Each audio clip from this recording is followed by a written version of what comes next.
Hello, my name is Elle, and I'm here today to talk about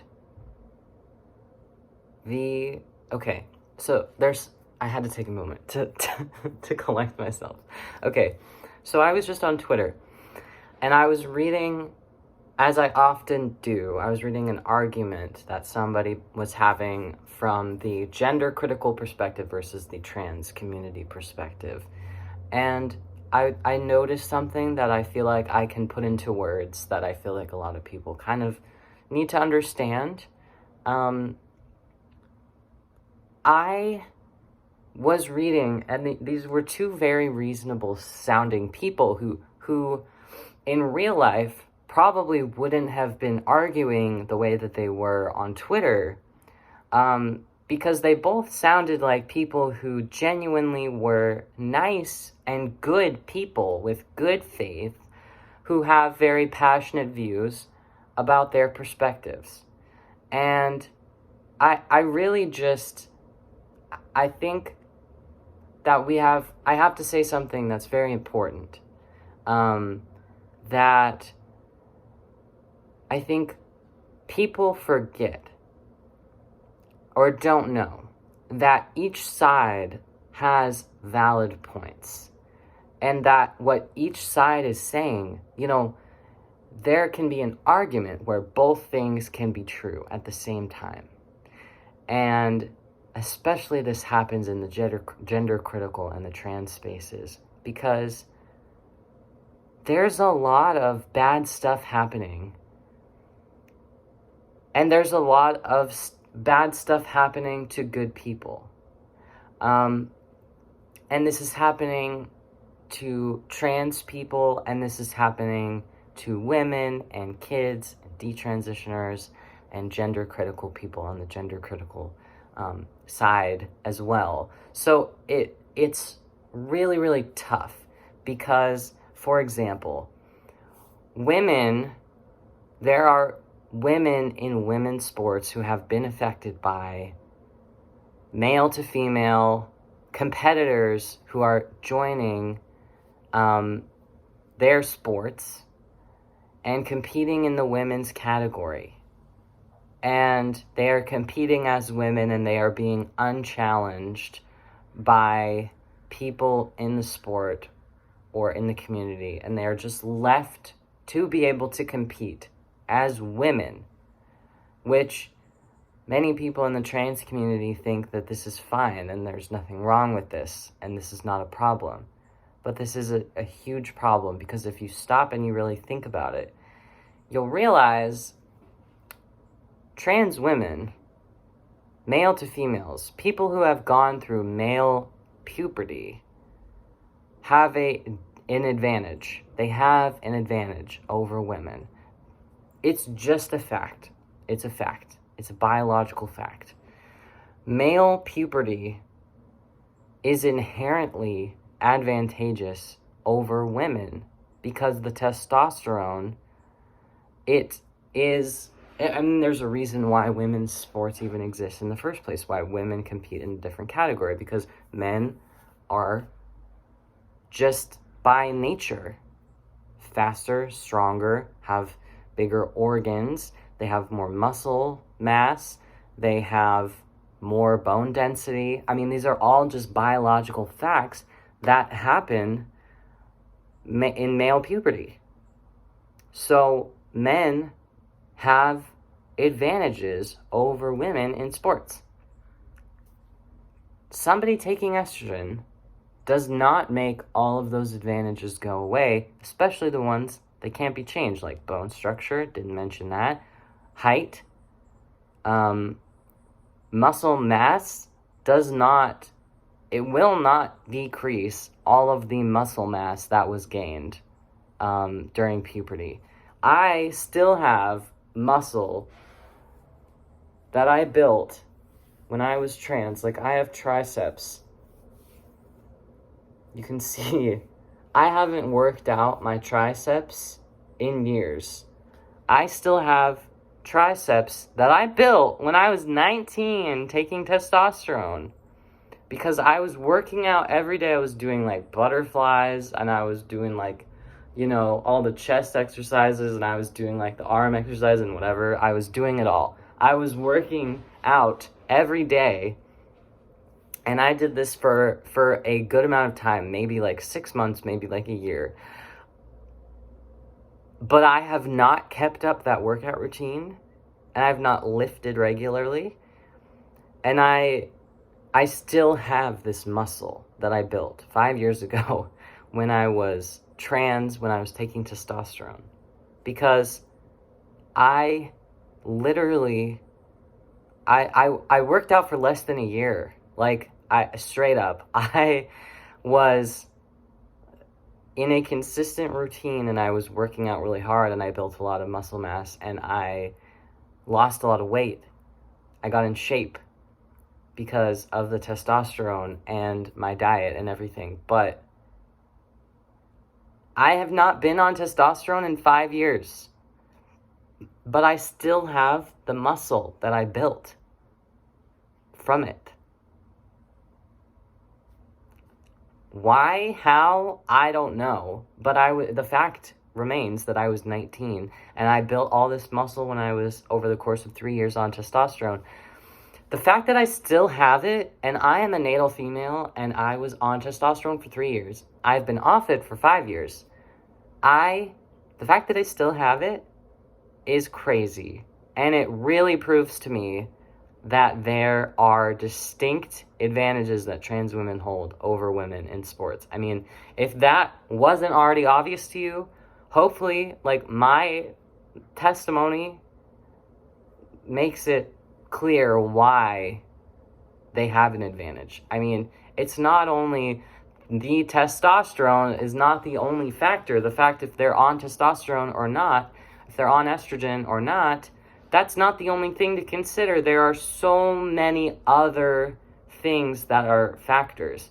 Like, people on the trans side, they like to say, like, well, if they're not like technically like on like steroids, like, they're fine, because all sorts of women can compete, like all sorts of women with all different body types. It's not like they have an advantage over women who have like less muscular body types, like, for example, but it's completely different, because the women who are competing against other women are all born women, and they are built the way they're built due to genetic differences and environmental differences, or lifestyle differences. That's not the same as being born a biological male. It's not the same at all. If they are all genetically or biologically, female, then all of the variations in body are still within like normal female variation. Being born a male is not a normal female variation, okay? You don't get to just walk into women's sports if you're born a male. It makes no sense, okay? Next up is the fact that trans women are being put in women's prisons. This is also happening, okay? This is happening. This is a fact. It is also a fact that males who claim to be trans women, who do nothing at all to alter their appearance, they do not take hormones, they do not have surgeries, they do not wear makeup, they do not wear dresses, they do not make any effort to even, in some cases, shave their beards or grow their hair or anything that you would expect a trans woman to do to pass as a woman. They do none of it. And yet they are still being shipped off to women's prisons. Why? Politics. That's why. Because this is a political issue that leftists are unwilling to stand up and say, actually, we shouldn't be doing this because it is career suicide if they do.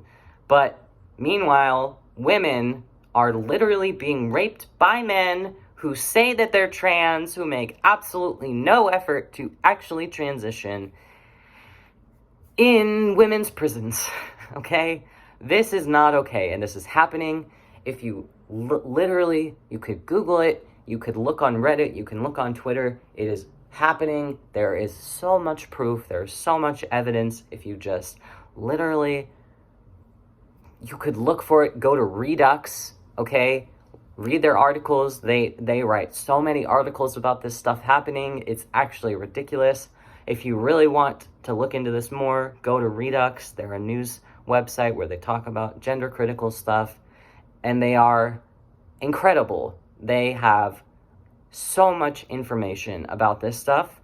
If you want to be piqued, if you're not already, if you're close but you're not quite sure, if I can't convince you, go read some of Reduxx's articles and you will absolutely get there. I promise you. They have all of the sources, all of the police reports, they have the court cases, they have literally everything there on their websites when they write articles. They are very thorough. They are amazing journalists. They're great. So go read some stuff by them. Okay. Next up, we are talking about women's rights. Okay, so like, what does that mean? What rights are they taking from women? You know, like, why do people constantly complain about, you know, women and children? And what is that? Like, what is that? Why are people saying that? You know, it's just trans people are just trying to live their lives. Like, they're just trying to exist and like be themselves, and like they just want to transition and they just want to be allowed. Like, they're a protected minority and they're being discriminated against. Like, yeah. Okay. So all that can be true, right? They can both be true. Both things can be true. Okay? Trans people are discriminated against. They are a protected minority. This is true. Okay? At the same time, people have to realize that there is a class of people who are identifying as trans, who are abusing the system, okay? There are men who identify as trans, like I just talked about, who go into women's prisons. They go into women's changing rooms, locker rooms. They don't make any effort to change their appearance, okay? This is real. And these are, by every definition of the word, trans women. Based on the current law, where you can say what you are, and that is who you are, and that is your identity, based on that, they fit the definition of trans women. Now, there are going to be people who will comment and say, that's bullshit, they're not trans women, they're just men LARPing as trans women who are taking advantage of blah, blah, blah, blah, blah. We're on the same page. But the difference is that you think that there is any distinction between the definition of trans women and the definition of a man who is pretending to be a trans woman. Like, okay. There's no way to actually distinguish that. That's where gender critical comes in. That's where women's rights comes in. That's where children come in. Because there is no way for somebody who does not identify as trans to understand or identify a difference between a man who is posing a threat to a woman, who is pretending to be a trans woman, to gain access to women's spaces, to get into locker rooms and women's prisons and all of that. There is no way to identify the difference between that and an actual trans woman. To somebody who is not integrated in the community, to just a lay person, okay? It's just a fact. There's no way, and to be honest, there's not really any way for anyone else who is not that specific person to identify that. There might be ways that people can say, like, you know, oh, they've had surgery, they've taken hormones, all of that. But it's like, there is no real distinction in the real world between, like, men who say they're women and men who say they're women, but they're faking it, you know? Because it's all just made up, you know? And I might be alienating some people by saying that, but it's true. It's just a fact. Like, there's no real biological basis for trans. There's no real way to prove that somebody is trans. There's no brain scan, there's no blood work, there's no true amount of therapy or digging into somebody's childhood or, you know, picking out specific things that you said or did when you were younger, or, you know, looking back retroactively and thinking like, oh, if I had transitioned at this age, at this point in my life, then things would have been this much better. None of that is proof that you're trans and that you will stay trans forever. Newsflash, every detransitioner goes through something like that, okay? Every detransitioner has transitioned. Well, in a way, in a manner of speaking. Either in your own head you've transitioned, socially transitioned, medically transitioned, surgically transitioned, etc., etc., etc. There is literally no difference between somebody who is going through the entire process of transitioning and then lives as trans forever and somebody who detransitions. Their transitions were the same, okay? There is no way for anyone to tell whether you're going to stay trans forever or detransition. There is no way to distinguish who is going to be trans for good and who is not. This is why I am against children transitioning. This is why I have changed my position over the years to be more and more against transitioning at all for anyone, because there is literally no way, it's impossible to know whether you will be happy with transition, whether it'll be right for you, whether it'll actually improve your life. And especially when it comes to all the medical concerns, all the medical issues that go along with it, like, so much baggage comes from transitioning, like, it's just crazy, and I've talked about that at length in other videos, but this is just, I needed to punctuate this video by saying all of that, because I've never really said it in this clear of words, but I'm just gonna say, that's what I think, that's my opinion. So, here we have it. I really think that people need to understand, like, all sides. This is a very complex issue. There are so many perspectives, but look, when it boils down to it, trans identity, it's all made up. I mean, it really is. It's there's no way to prove that it's a real thing, okay? You know, there's no true trans. That's what I'll say. So, sorry for being so controversial all the time. I feel like it just gets more and more with every video. But you know what? I'm not sorry, because I think I'm right. So, sucks to suck. Sorry. I started out this video trying to get both sides to see each other's point of view, and I hope that I did that for someone out there, but kind of ending it a little bit combative. I'm not trying to be, I'm just trying to share my point of view, my opinions. Of course, everyone is entitled to theirs, so please feel free to share your thoughts in the comments below. I'd like to read them. I really love to hear other people's points of view, other people's perspectives, which I just did in my last video with Maya. So if you're interested in hearing me talk to someone else about trans stuff, please give that a listen. It was a lot of fun to record with her.